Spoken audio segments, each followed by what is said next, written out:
शिव पार्वती विवाह। सती के विरह में शंकर जी की दयनीय दशा हो गई। वे हर पल सती का ही ध्यान करते रहते और उन्हीं की चर्चा में व्यस्त रहते। उधर सती ने भी शरीर का त्याग करते समय संकल्प किया था कि मैं राजा हिमालय के यहाँ जन्म लेकर शंकर जी की अर्धांगिनी बनूं। अब जगदम्बा के संकल्प व्यर्थ न हो और इसका उचित समय जब आया तब वह राजा हिमालय की पत्नी मेनका के गर्भ में प्रविष्ट होकर उनकी कोख से प्रकट हुई। पर्वतराज की पुत्री होने के कारण वे पार्वती कहलाईं। जब पार्वती बड़ी होकर सयानी हुई तो उनके माता पिता को अच्छा वर तलाश करने की चिंता सताने लगी। एक दिन अचानक देवर्षि नारद राजा हिमालय के महल में आ पहुंचे और पार्वती को देख कहने लगे कि इसका विवाह शंकर जी के साथ होना चाहिए और वे ही सभी दृष्टि से इनके योग्य हैं। पार्वती के माता पिता के आनंद का यह जानकर कोई ठिकाना ही ना रहा कि साक्षात जगत माता सती ही उनके यहाँ प्रकट हुई है। वे मन ही मन भाग्य को सराहने लगे। एक दिन अचानक भगवान शंकर सती के विरह में घूमते घूमते उसी प्रदेश में जा पहुंचे और पास के ही स्थान गंगावतरण में तपस्या करने लगे। जब हिमालय को इनकी जानकारी मिली तो वे पार्वती को लेकर शिव जी के पास गए। वहां राजा ने शिव जी से विनम्रता पूर्वक अपनी पुत्री को सेवा में ग्रहण करने की प्रार्थना की। शिव जी ने पहले तो आनाकानी की, किंतु पार्वती की भक्ति देखकर वे उनका आग्रह न टाल सके। शिव जी की अनुमति मिलने के बाद तो पार्वती प्रतिदिन अपनी सखियों को साथ ले उनकी सेवा करने लगी। पार्वती हमेशा इस बात का सदा ध्यान रखती थी कि शिव जी को किसी भी प्रकार का कष्ट न हो। वे हमेशा उनके चरण धोकर चरणोदक ग्रहण करती और सोपचार से पूजा करती। इसी तरह पार्वती को शंकर भगवान की सेवा करने का दीर्घ समय व्यतीत हो जाता, किंतु पार्वती जैसे सुंदर बाला के इस प्रकार एकांत में सेवा लेते रहने पर शंकर के मन में कोई भी विकार नहीं हुआ। वे सदा अपनी समाधि में ही निश्चल रहते। उधर देवताओं को तारक नाम का असुर बड़ा त्रास देने लगा। यह जानकर कि शिव के पुत्र के ही तारक की मृत्यु हो सकती है, सभी देवता शिव पार्वती का विवाह कराने की चेष्टा करने लगे। उन्होंने शिव को पार्वती के प्रति अनुरक्त करने के लिए कामदेव को उनके पास भेजा, किंतु पुष्पायुध का पुष्पबाण भी शंकर के मन को विक्षुब्ध न कर सका। उल्टा कामदेव उनकी क्रोध अग्नि से भस्म हो गए। इसके बाद शंकर भी वहां अधिक रहना अपनी तपस्या के लिए अंतरा रूप समझ कैलाश की ओर चल दिए।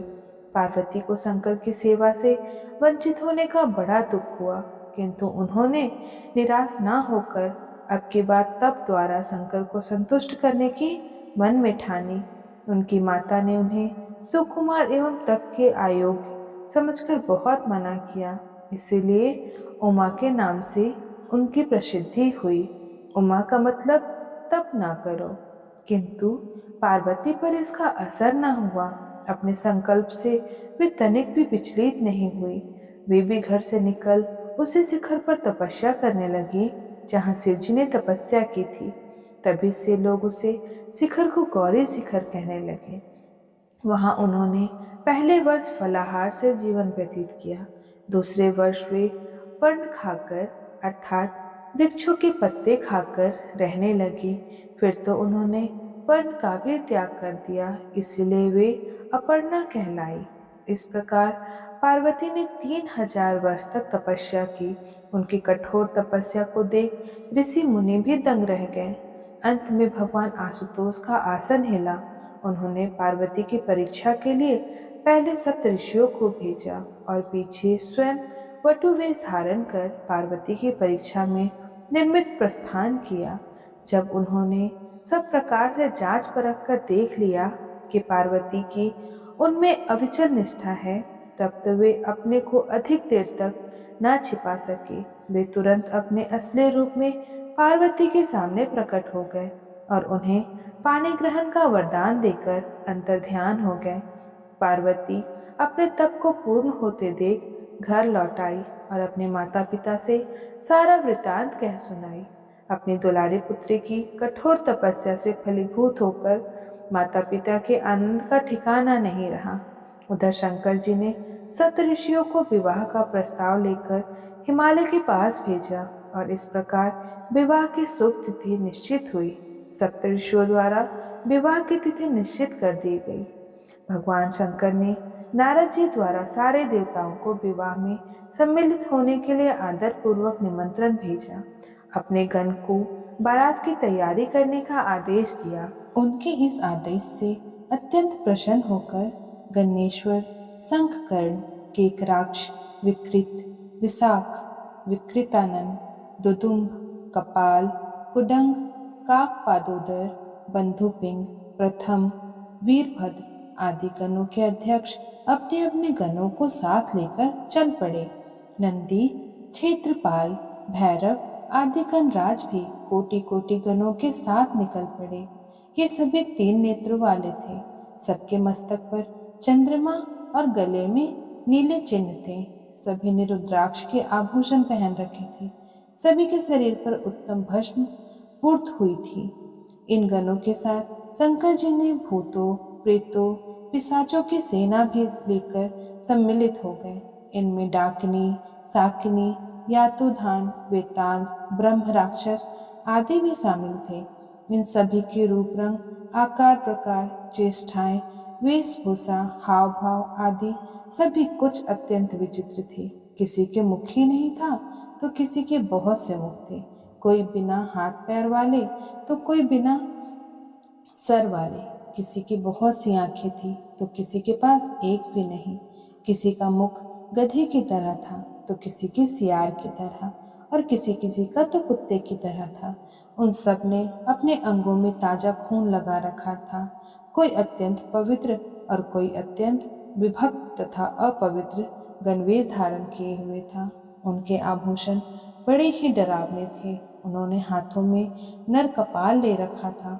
वे सब के सब अपनी तरंग में मस्त होकर नाचते गाते और मौज उड़ाते हुए महादेव शंकर जी के चारों ओर एकत्रित हो गए।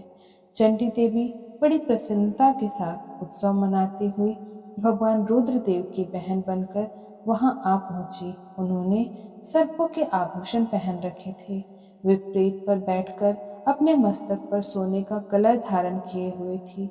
धीरे धीरे वहां सारे देवता भी एकत्र हो गए। उस देव मंडली के बीच में भगवान श्री विष्णु गरुड़ पर विराजमान थे। पितामह ब्रह्मा जी भी उनके पास में मूर्तिमान वेदों, शास्त्र, पुराणों, आगमों, संकार, महासिद्ध प्रजापतियों, पुत्रों तथा कई परिजनों के साथ उपस्थित थे। देवराज इंद्र भी कई तरह के आभूषण पहनकर अपने ऐरावत गज पर बैठ वहां पहुंचे थे। सभी प्रमुख ऋषि भी वहां आ गए थे। तुबंड्रू, नारद, हाहा और हुहु आदि श्रेष्ठ गंधर्व तथा किन्नर भी शिवजी की बारात की शोभा बढ़ाने के लिए वहां पहुंच गए थे।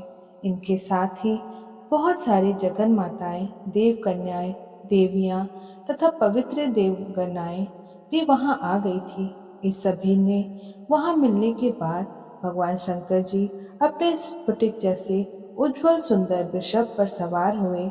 दूल्हे के वेश में शिव जी की शोभा निराली ही झटक रही थी।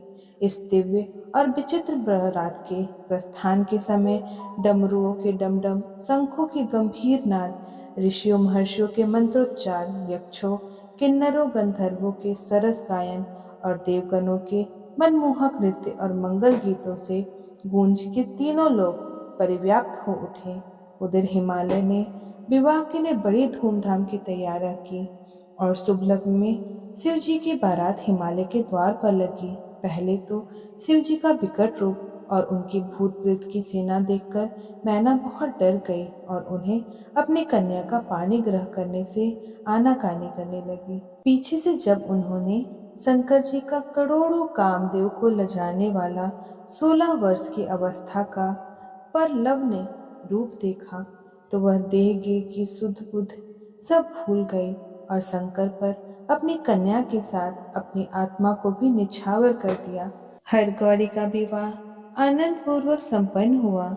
हिमाचल ने कन्यादान दिया। विष्णु भगवान तथा अनन्य देव और देव रमणियों ने नाना प्रकार के उपहार भेंट किए। ब्रह्मा जी ने वेदोक्त रीति से विवाह कराया। सब लोग अमित उत्साह से भरे अपने अपने स्थानों को लौट गए और शंकर जी पार्वती जी के साथ अपने कैलाश पर्वत पर